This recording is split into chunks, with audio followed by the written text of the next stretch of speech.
Thanks for watching. Don't forget to like, comment, share and subscribe to Mufti Tariq Masood, famous scholar. 3 सदका जारिया हासिल करने के लिए इस वीडियो को शेयर करना मत भूलें। जज़ाकल्लाह। मदरसे वाली बाजी ने बताया है कि बुर्का पहनकर नमाज मशकूक होती है। नहीं भाई, बुर्का पहन के नमाज हो जाती है। क्या बकरा ईद हिरन की कुर्बानी जायज़ है? नहीं, हिरन की वैसे हिरन ज़बा करके खा सकते हैं, लेकिन कुर्बानी हिरन की नहीं होती। बकरेली मुल्लों को मिल रहे हिरन कुर्बान कर रहे हैं। क्या कुरान में कोई चीज़ रखना जायज़ है याद दहानी के लिए, या फिर फूल या पता नहीं क्या कॉपर वगैरह? हाँ, रख सकते हैं, कागज़ वगैरह कोई भी चीज़ रख सकते हैं। एक ही कब्र में दूसरा जनाजा दफनाया जा सकता है? नहीं, कब्रिस्तान में जगह न होने की वजह से गोरखन कह रहे हैं कि दादा की कब्र में पोते को दफना दो। कब्र जब इतनी पुरानी हो जाए ना कि उसमें मुर्दे की हड्डियाँ वड्डियाँ ख़त्म हो जाएं, तो फिर उसमें नया मुर्दा दफनाया जा सकता है। तो उलमा ने उसकी एक मुद्दत बयान की है 10 साल।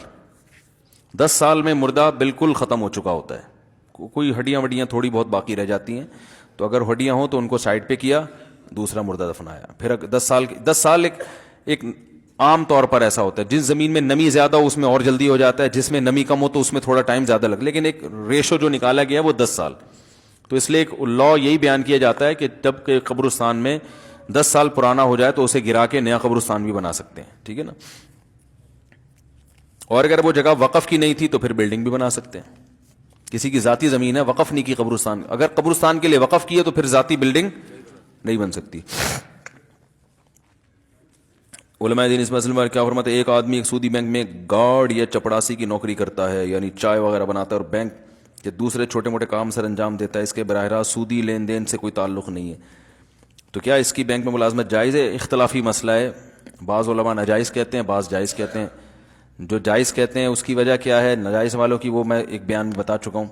तो अगर गुंजाइश है, ठीक है ना, बेहतर ये कि ना करे। जॉब नहीं मिल रही तो गुंजाइश भी है, क्योंकि सूद में ये मुलव्विस नहीं है।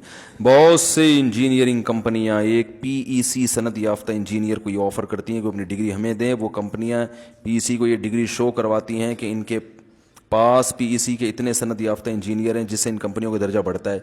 इसके एवज़ वो इस इंजीनियर को भारी मुआवजा देते हैं। गलत है ये मुआवजा लेना दुरुस्त नहीं है। नमाज जनाजा में सलाम फेरते वक्त हाथ बांधे रहे, खोल दिए जाएं हाथ। चंद मारूफ लेकिन गैर मुस्तनद अहादीस किताब के बारे में कुछ बताएं। क्या मतलब? यानी जो हदीसें मशहूर हैं मगर हैं गैर मुस्तनद, तो ऐसे बहुत सारी हैं, अभी तो जहन में नहीं आ रही। बहुत सारी हदीसें। अल्लाह ने तमाम नबियों को दीन पर कुर्बान किया, लेकिन दीन को किसी नबी पर कुर्बान नहीं किया। इसके बारे में तफसील बताएं। अल्लाह ने पैगम्बरों को दीन ही के लिए तो भेजा है ना, तो अल्लाह की नज़र में सबसे ज़्यादा महबूब उसका दीन है। इसके लिए पैगम्बरों को भी तकलीफ़ें उठानी पड़ती हैं, और पैगम्बरों की भी कदर अल्लाह की नज़र में इसलिए कि वो दीन की तबलीग करते हैं। शुमारी का शादी का 1 साल हो गया है, बच्चे की कोई अलामत नहीं है, कोई अच्छे से हकीम का पता बता दें। भाईजान खुद ही हकीम तलाश किया करो यार, डॉक्टर हकीम खुद तलाश किया करो। कम उम्र में बाल सफ़ेद हो गए हैं, तो अगर आपको किसी हकीम का नुस्खा मालूम हो तो इरशाद फरमाइए। कम उम्री में बाल सफ़ेद हो गए हैं, अगर ये मौरूसी नहीं है, बाप दादा के सबके हो रहे हैं, तो फिर नहीं काले हो सकते। और अगर आप ही के हुए, अब्बा दादा के नहीं होते थे, फिर इसका इलाज हो सकता है। किसी अच्छे हकीम या डॉक्टर से रब्ता करें। तमाम दवाएं बच्चों की पहुंच से दूर रखें। फिर भी आराम ना आए तो किसी करीबी मुआलिज से रुजू करें। इस्तेमाल से कबल बोतल को अच्छी तरह हिला लें।